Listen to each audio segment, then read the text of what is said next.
Gentleman yields back. Chair recognizes the gentleman from Michigan, the Vice Chairman of the Financial Service Committee, Mr. Huizenga. You're recognized for 5 minutes. Thank you, Mr. Chairman, and good to see you again, Mr. Atkins. Appreciate your time here. I got a lot to cover here, but you've been vocal about your efforts to modernize and streamline shareholder disclosures. Amen, alleluia. Over the past 20 years, it's become easier for investors to access and view fund disclosures electronically. E-delivery makes sense. It's seamless and convenient, saves money, reduces waste, and reflects investor preferences.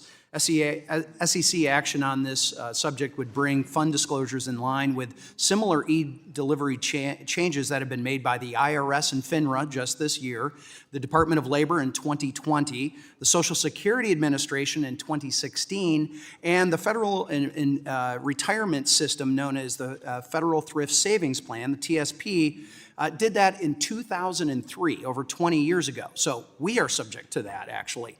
So does the Commission plan to engage in rulemaking related to e-delivery? Yes, we are actively looking at all of that.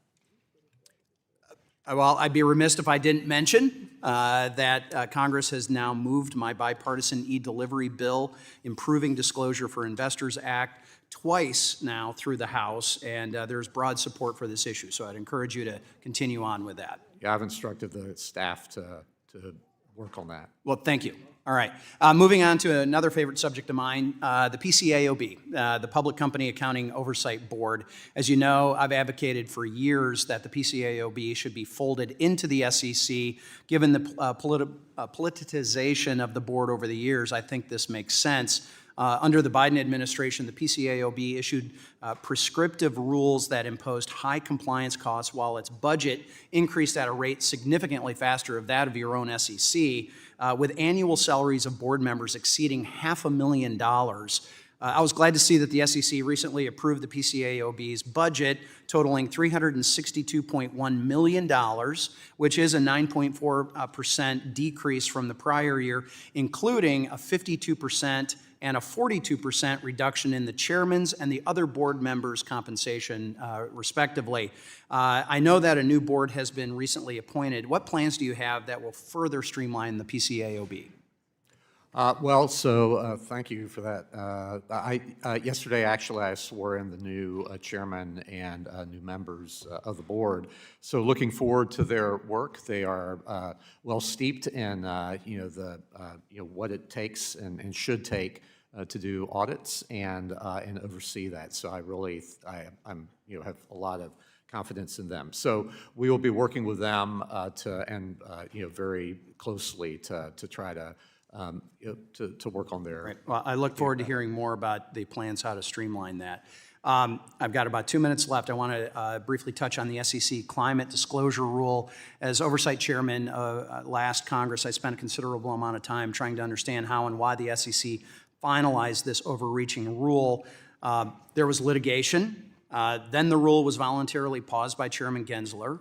Then, Acting Chair Ueda, under him, the board voted to end defense of the rule, and really, frankly, this has become a mess. So because of the oversight work of our committee did in Congress, we were able to prove that the SEC not only lacked expertise, their own admission, but the authority to issue climate disclosure requirements for publicly traded companies. You cited materiality earlier. Chair Atkins, can you update the committee on the status of the rule and where the SEC plans to go next with it?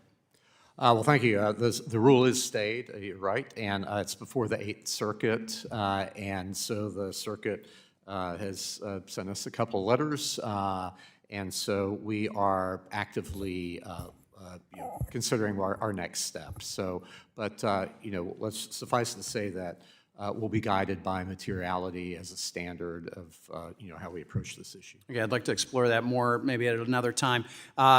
Finally, in the last administration, the SEC and the CFTC fined dozens of firms more than $1 billion for failure to keep records of off-channel communications.